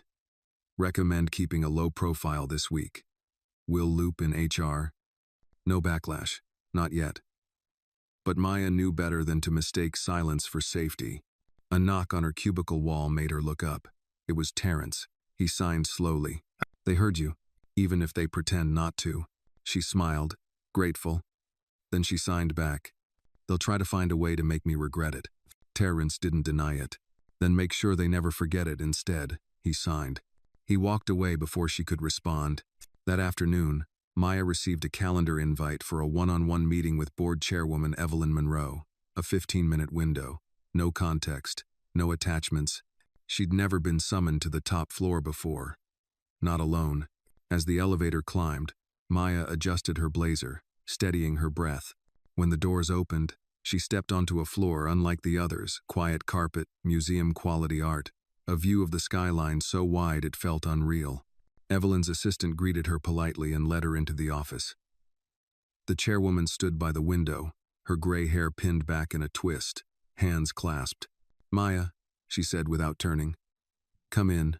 Maya approached, heart steady but alert. I've read your speech 3 times, Evelyn said. I watched it twice. Maya didn't respond immediately. She waited. Evelyn turned finally, eyes sharp. It was bold. Thank you, Maya said. Bold, Evelyn repeated, is not always welcomed in institutions that thrive on caution. You spoke as if no one in this building had ever tried to do the right thing. Maya remained calm. I spoke from the view of those who never get to sit in these rooms. No, and now you are in one, Evelyn said, gesturing around. Maya said nothing. Evelyn's voice softened. I admire your fire. But be careful. Fires burn everything. Even allies. Maya raised her chin slightly. With respect, ma'am, the house was already smoldering when I arrived. I didn't bring the fire. I just stopped pretending not to see the smoke. There was a long silence. Then Evelyn smiled faintly. I see why Ethan defends you. I don't need defending, Maya replied. Another silence. Another weight shifted. Evelyn nodded slowly. I'll be watching. Maya met her gaze. I expect nothing less. By midweek, the fallout began to take clearer shape. The Voices Initiative's budget, which had been marked as under evaluation, was frozen. Meetings were rescheduled. A new committee was formed to reassess the scope and messaging of internal campaigns. No one said the word retaliation, but everyone felt it. Even Ethan was being looped out of key conversations. At lunch, Maya sat with Nora and Omar in the break room, flipping through a stack of notes for a planned interview series they had hoped to launch next quarter. This committee, who's on it? Nora asked. Elodie, a few senior leads. No one from the original Voices team, Maya said. That's not coincidence. They're playing defense, Omar said, trying to wrap the campaign in bureaucracy so it can't move. I knew pushback was coming, Maya said, but I didn't think they'd try to bury it so fast. Nora leaned in. So what do we do? Maya tapped the table gently with her pen. We don't fight back with noise. We fight with proof. That night, Maya stayed late at the office. Most of the lights had dimmed. The quiet returned, not the silence of caution, but the silence of focus. She dug into archived HR reports, exit interviews, culture surveys, looking for the data no one wanted to acknowledge. Patterns emerged like bruises under skin. Disproportionately low retention for employees of color. Fewer promotions. Higher reported dissatisfaction. She compiled testimonials, stories, statements that hadn't made it into glossy reports. At midnight, she finally closed her laptop and leaned back. She wasn't just going to wait for permission anymore. She was going to build a record. Not for praise, for protection. The next morning, she printed the preliminary report she'd assembled, 30 pages of data, quotes, graphs, and analysis. She sent it quietly to HR, marked internal use only, but she knew it would find its way to the people who needed to see it. Just before noon, she passed Elodie in the hallway. Elodie stopped. Her voice was honeyed and brittle. "Careful, Maya. You're starting to sound like a whistleblower." Maya smiled calmly. "And you're starting to sound nervous." Elodie's eyes narrowed. "You don't get to win just because you're loud." "I don't need to win," Maya said. "I just need the truth to outlast the lies." Elodie walked away without another word. At the end of the day, Maya received a short message from an anonymous internal email. "You are not alone. Don't stop." She didn't know who sent it, but it reminded her that movements didn't belong to one person. They lived in whispers and warnings, in brave silences and louder truths. She thought of Jesse, of his laugh, of his hands moving through the air, spelling joy.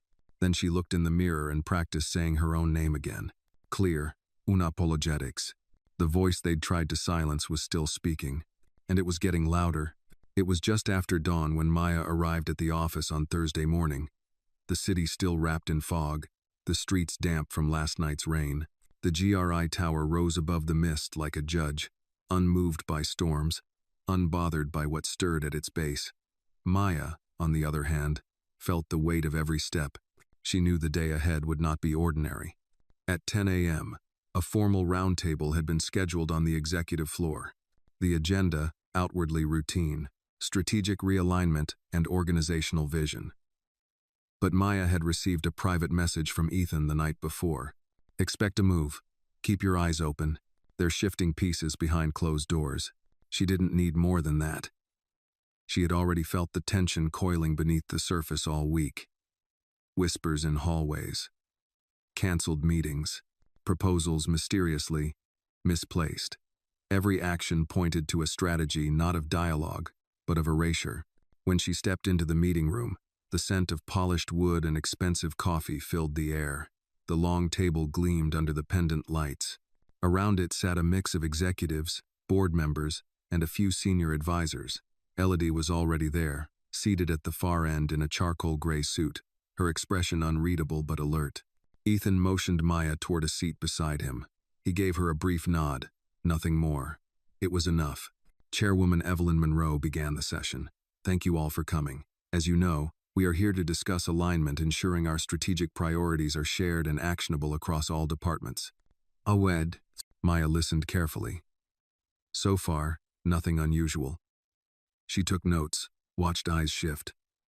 Watched who leaned forward and who leaned back. Then came the turn. Evelyn continued smoothly. "We've received feedback from several departments regarding the overlapping initiatives currently active, particularly those around internal culture and brand integrity. There's concern that duplication is leading to inefficiency." There it was. "Accordingly," Evelyn said, "we're proposing the consolidation of multiple inclusion and equity programs under one central leadership channel." And just like that, the trap was sprung. Elodie's eyes flicked toward Maya, then quickly back to the chair. Maya cleared her throat. "May I ask who will be heading this central channel?" Evelyn smiled faintly. "We're considering a selection process. But for now, we've appointed Elodie to serve as interim oversight." That, Maya's blood pulsed hot and cold at once. "Respectfully," she said, voice measured, "this decision directly impacts my team's work. Was this discussed with any of the current initiative leads?" Evelyn shook her head, her tone placating. "It's not a reflection on performance. We're simply streamlining operations. You'll still be involved, of course. Of course. Involved but no longer leading. No longer defining the voice of the work. Ethan leaned forward. Madam Chair, with respect, this move undermines months of progress and stability. The Real Voices Initiative just presented a high-impact report. The campaign has already shown measurable results. Evelyn held up a hand. Ethan, this isn't a negation. It's a redirection. Maya felt every eye in the room shift toward her, waiting, measuring her response. She took a breath. She could feel the weight of the moment, the balance of strategy and emotion. I understand the need for structure, she began.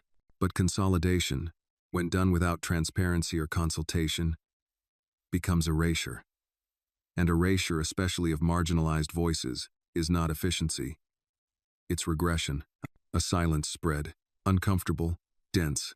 Elodie smiled smoothly. Maya, no one is erasing you. We simply want to make sure this work is sustainable. And that means aligning it with GRI's overall messaging. Maya turned to her, tone sharp but calm. Messaging isn't reality, Elodie. And alignment without accountability is just branding. Evelyn cleared her throat. I believe we've heard all perspectives. The decision is made for now. We'll revisit it in 3 months. Maya sat back, her hands folded. She didn't argue further. Not here, not today. But the fire in her chest refused to dim. Later that day, Maya stood by the tall windows in the break room, staring down at the street below. People moved like currents, some rushing, some still, all going somewhere. The city made no promises, but it remembered everything.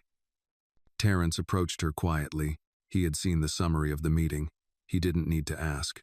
He signed, "They're trying to bury the bones of what you built." She nodded. "But bones don't stay buried long," he added. Maya smiled faintly. "Then we make sure we leave enough markers for people to find them." He reached into his bag and handed her a flash drive. "Backup of everything. Your speeches, reports, exit interviews, internal memos, just in case." She looked at it, then back at him. "You trust me with this?" Terrence shrugged. "You trusted me first." That night, Maya didn't go home. She stayed in the office after dark, lights low, the hum of the city filling the silence. She opened her email and began writing a letter. Not a resignation, not a protest, a record. To the voices still unheard, this work was never about being allowed to speak. It was about refusing to be silent. She poured it all in. Not rage truth. The documented patterns, the buried reports, the threats behind the smiles. She wasn't going to wait for permission to be remembered. When she finished, she didn't send it. Not yet. She saved it, printed a copy, placed it in the same drawer as the anonymous warning letter from weeks ago. Then she stood, stretched, and walked to the glass. The city below was still alive, still burning with movement. And so was she. She had lost a seat at the table, but not her voice, not her mission. Tomorrow, she would begin again. Not for revenge, for remembrance. Friday morning arrived with a deceptive calm. The air was clear, the lobby music soft, and the front desk receptionist offered Maya a smile that felt a touch too rehearsed. Everything on the surface whispered, business as usual, but Maya had learned to listen beneath that surface. She stepped into the elevator and didn't press the button to her floor immediately. She paused, watching the numbers shift, as others boarded and exited, quietly thinking, calculating. By the time she reached her desk, her inbox was already full. Some messages were routine team check-ins, scheduling requests, but one caught her eye immediately. No subject line, no sender name, just a message. The documents are being altered. Protect the originals. Her heart stuttered. She quickly opened her shared files. Everything looked intact. Then she pulled up her local drive, checking her private archive. Still there, but she noticed a subtle change in metadata, a few timestamps updated, recently accessed, not by her. She looked around the office. No one seemed to notice anything, but the itch in her mind grew sharper. An hour later, Ethan knocked on her cubicle wall. His expression was tight. "Walk with me." My still. They exited into a quiet corridor near the side stairs, away from the security cameras. "They're cleaning house," he said. soft and slow. HR is being told to prep documentation for restructuring. Inclusion roles are being reclassified quietly. Your job title might be safe on paper, but the function is getting gutted. Are they trying to make me quit? Maya asked. Not just you. They're resetting the narrative. They'll keep the name of your project, but sanitize its content. Water it down. Say it's more palatable for the brand. Maya crossed her arms, jaw clenched. So they erase what made it matter. Ethan hesitated. Then he said, "You need to think about an exit strategy." She shook her head. "I'm not leaving. I'm not saying you should. I'm saying don't let them box you in without a way out." She nodded slowly. "There's more coming, isn't there?" Ethan sighed. "Monday, they're going to announce a realignment of team resources. You're not on the list, but your allies are." Maya's hands tightened. "Terrence. He's being reassigned to facilities communications." "What?" she hissed. Ethan continued. "And Nora's project budget was cut. Omar's transfer was denied without explanation. They're isolating you." She stepped back, her breath unsteady. "This isn't a restructure. It's punishment in disguise." Ethan's voice dropped lower. "And it'll keep escalating if you stay silent." I'm not afraid of pressure," she said. "You should be," he replied, "because pressure like this isn't meant to break your role. It's meant to break you." That evening, Maya met with Nora and Omar at a quiet cafe 3 blocks from GRI. The lights were warm, the tables scattered with late-night workers and couples. Maya slid into the booth, her face a mask of calm. "They're coming for us," she said. No preamble. Nora looked down. "I already got the email. They're calling it a budgetary reconsideration. They're freezing my campaign mid-cycle." Omar sipped his coffee. "And they're rerouting my mentorship program under corporate branding. Every one of my mentees of color was dropped from the new promo materials." Maya leaned in. "They think we'll get tired, isolated, scattered." Nora shook her head. "We're not." Omar added, "We're just getting smarter." Maya pulled a folder from her bag. Inside were hard copies of the original internal reports, the ones with unedited testimonials, before legal sanitized them. She slid them across the table. "These need to live somewhere safe, not just in the cloud, not just on company servers, in hands that will protect them." They read in silence for a moment. The pain in those pages was raw, employee after employee recounting moments of silence, bias, humiliation, dismissal, not rage-filled, just honest. Quietly devastating. "We build a firewall," Maya said. "A human one. We make sure this story doesn't vanish." Sunday night, Maya found herself walking through Jesse's old neighborhood. She hadn't planned to go there. It just happened. The sky above was dusky, the streetlights just flickering on.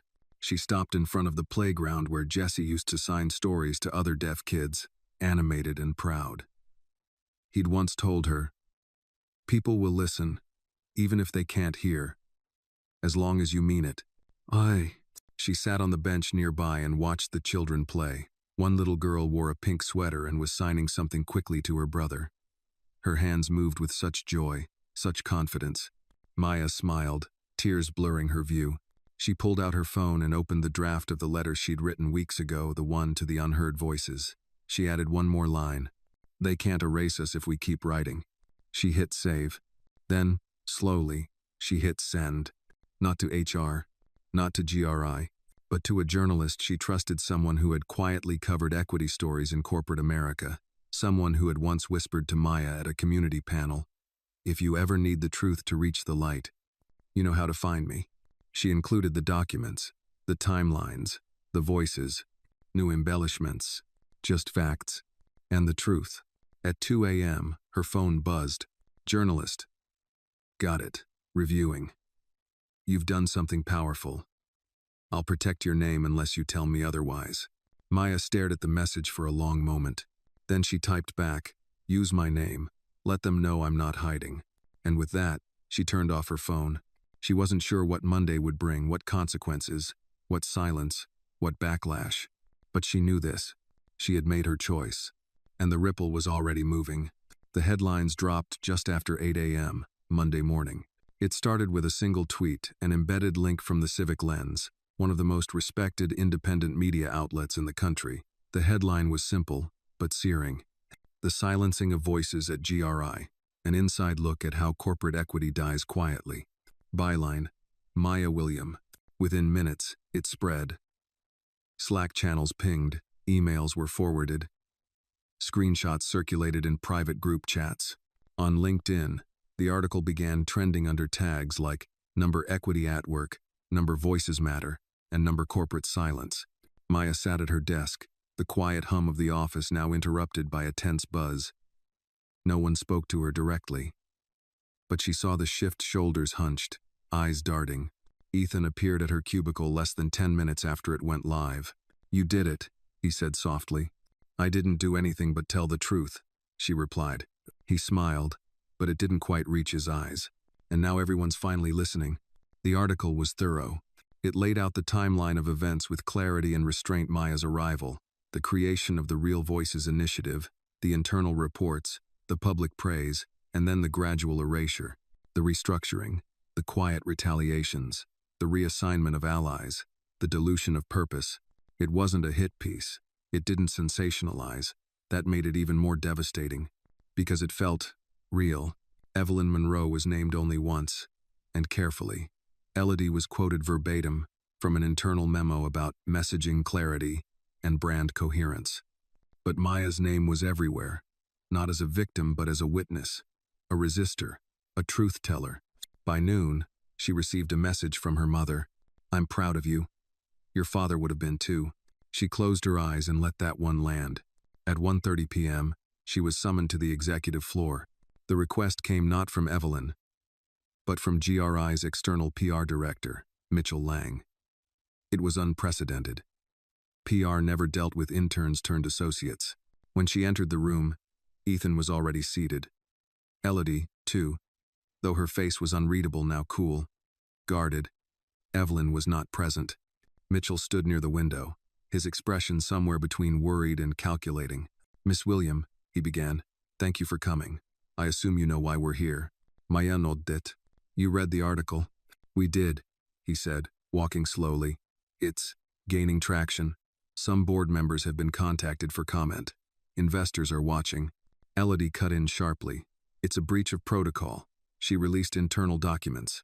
"They weren't classified," Maya replied evenly. "They were already scrubbed by legal before you archived them. I retained the originals, as was my right under employee documentation policy." Elodie's jaw tightened. Mitchell raised a hand to de-escalate. "We're not here to debate that. We're here to discuss the next steps." He turned to Maya. "Do you plan to speak to any other outlets?" "I plan to tell the truth whenever I'm asked," she said. Mitchell paced. "This can still be managed. We can frame this as a passionate employee raising necessary questions. A dialogue moment. You'd need to clarify a few things, publicly emphasize that you still support GRI's core mission." Maya raised her brows. "You want me to endorse the place that's been erasing people like me?" Ethan leaned forward. "She's not your scapegoat," Elodie snapped. "She's threatening the entire structure." "Maybe the structure needed threatening," Maya interrupted. Mitchell exhaled. "Look, I'm trying to find a middle road here." "There isn't one," Maya said. "Either GRI stands for the values it claims, or it doesn't. I've done my part. What you do next, that's on you." The room fell into silence. Then Mitchell sat down. "You understand this could affect your position here?" Maya nodded. "I've understood that from the beginning." Elodie shook her head, scoffing. "Martyrdom isn't leadership." Maya stood. "Neither is silence." And with that, she left the room. Back at her desk, Maya found an email waiting from HR. A formal notice. Her position was being reviewed, in light of recent developments. It was framed diplomatically, but the subtext was clear. Ethan came by, jaw tight. "They're laying the groundwork. This is how they build a case for termination without calling it that." Maya didn't flinch. "Let them. You sure about this?" "I am." He nodded. "Then you won't face it alone." By late afternoon, allies began showing themselves. Terrence sent a public message on the internal bulletin board, signing on video. "I've worked here 15 years. I've seen a lot of promises made. I've also seen who pays when they're broken." Maya William told the truth. "If you have a problem with her, then maybe you should ask why that truth hurts so much." Dozens liked the post. Nora followed with a written note, simple but searing. Silencing the messenger never erases the message. We see you, Maya. We hear you. We stand with you. Even junior employees began circulating a petition demanding protection for equity voices and whistleblower safeguards. Within hours, it had over 300 signatures. GRI's leadership had tried to isolate her. Instead, they'd created a movement. That night, as the city darkened and the office slowly emptied, Maya stayed behind again. Her eyes scanned the skyline outside, lights blinking in distant buildings. She didn't know what the next day would hold, a pink slip, a legal notice, or a policy shift. But she knew something far more important. She was no longer the intern whispering in corners. She was the voice in the center of the storm. And for the first time since Jesse died, she felt something bloom where grief used to live. Conviction, not just to speak, but to make sure every whisper that ever went unheard had a place to echo. Loud, clear, and unstoppable. Tuesday morning came cloaked in anticipation. Maya walked through the GRI lobby, her steps slow, but assured. A different kind of silence hummed through the space today. Not fear, but awareness. Eyes followed her, some softened with quiet respect, others turned away. The line between ally and bystander had never been clearer. The security guard at the turnstile gave her a small nod. "Morning, Miss William." He hadn't addressed her by name before. She returned the nod with a small smile. Something was shifting, and not just in the headlines. On her way to her desk, she noticed her badge no longer beeped green. It blinked red for a moment before the guard manually let her through. She didn't say anything. The message was clear. Inside her office, the lights were off. On her desk sat an envelope, no name, no logo. Just a plain cream-colored envelope, with a single word written in neat cursive. Meeting. Maya opened it. A location. A time. 10 a.m. Rooftop garden. No signature. She looked out at the skyline beyond the window. GRI's rooftop was usually locked to non-executives. The message was either an olive branch or a trap. At exactly 10 a.m., she stepped onto the rooftop. The air was crisp, the sky a pale autumn blue. To her surprise, Evelyn Monroe stood waiting by the stone fountain in the center of the terrace. Hands clasped, face calm. "Maya," she said, not smiling, but not cold either. "Chairwoman," Maya replied. "You're brave," Evelyn said, tilting her chin slightly. "I won't pretend I agree with how you went about this, but I also won't pretend I didn't see it coming." Maya raised a brow. "Then why let it happen?" Evelyn turned toward the city. "Because this place, it was built on a fault line. You can patch over the cracks, or you can wait for the quake. And you chose to wait." Evelyn exhaled. "We've operated on optics for too long. Diversity on posters, not in power. Inclusion in mission statements, not in decision rooms." Maya remained silent. "You exposed that, publicly," Evelyn said.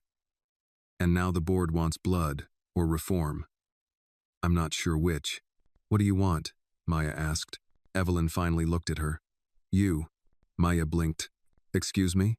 We've lost credibility, internally, externally. I need someone to help rebuild that trust, not with PR spin, with truth, policy, action, real voices." "You want me to stay?" Maya asked, cautious. "I want you to lead," Evelyn said. "I want to create a new department. Independent. Protected. With oversight over inclusion and ethics. Reporting directly to me. You build the team. Set the terms. No more backroom silencing. No more symbolic hires. Maya's heart beat fast, but her expression stayed measured. "Why me? After everything?" "Because you're the only one who didn't flinch," Evelyn replied. "You didn't cower. You didn't run. You spoke. Even when it cost you." Maya was quiet for a long moment. "And Elodie?" "She's been reassigned," Evelyn said. "External relations, far from policy. That's not up for debate." Maya looked down at the fountain, its water circling endlessly. "You're asking me to fix what this place broke." Um, I'm asking you to build what it never had, Evelyn said. By Thursday, the news had broken. GRI, to establish independent equity division, led by Maya William. Some applauded the move as a course correction, others called it damage control. Maya didn't respond to the chatter. She was already working. Her first hires, Nora, Terrence, Omar, she gave each of them the same message. We don't answer to optics, we answer to truth. The team found a new space far from the executive suites, closer to where the real work happened. They kept the original name, Real Voices. Maya requested no official ceremony. But on Monday morning, someone placed a small framed photo on her new desk. It was Jessie, age 8, mid-laugh, mid-sign. No note. Just the image. She knew it was from Terrence. That afternoon, she stood before a small crowd of new interns, mostly from underrepresented backgrounds, gathered for orientation. She took the mic, hands steady. I started in this company as a whisper, she said. I learned to speak because no one else was going to say it for me. What we're building now isn't just about jobs. It's about memory, about dignity, about space. If you're here, you're already enough.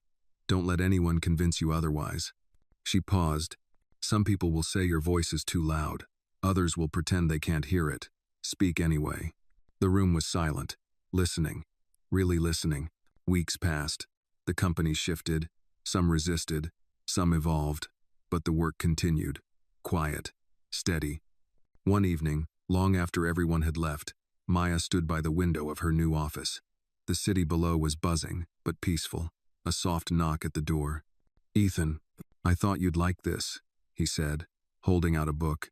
She took it, an old collection of letters from civil rights leaders. Inside, a sticky note. We're part of a longer story. Maya nodded, touched. We are. Doe. As Ethan turned to leave, he added, You know, you made them listen without ever raising your voice. Maya smiled faintly. Jessie used to say, You don't need to shout when you're speaking from truth. The right people will hear you. She looked back at the city lights, and for the first time in a long time, she didn't feel like she was fighting alone. She felt like she had built something, and it would echo long after the noise faded. This story reminds us that true courage isn't always loud. It often comes in quiet acts of integrity, resilience, and compassion. Maya didn't have power, a title, or protection. When she chose to stand up, what she had was a voice shaped by pain, guided by purpose, and she used it not to destroy, but to build. In a world that often silences the unheard and dismisses the humble, this story teaches us that one person's truth, when spoken with clarity and conviction, can shake even the most impenetrable walls. It reminds us that justice isn't something granted, it's something earned, demanded, and protected by those brave enough to speak when it matters most. Above all, it's a call to all of us, especially those who've ever felt small, overlooked, or afraid to remember that dignity doesn't come from titles or approval.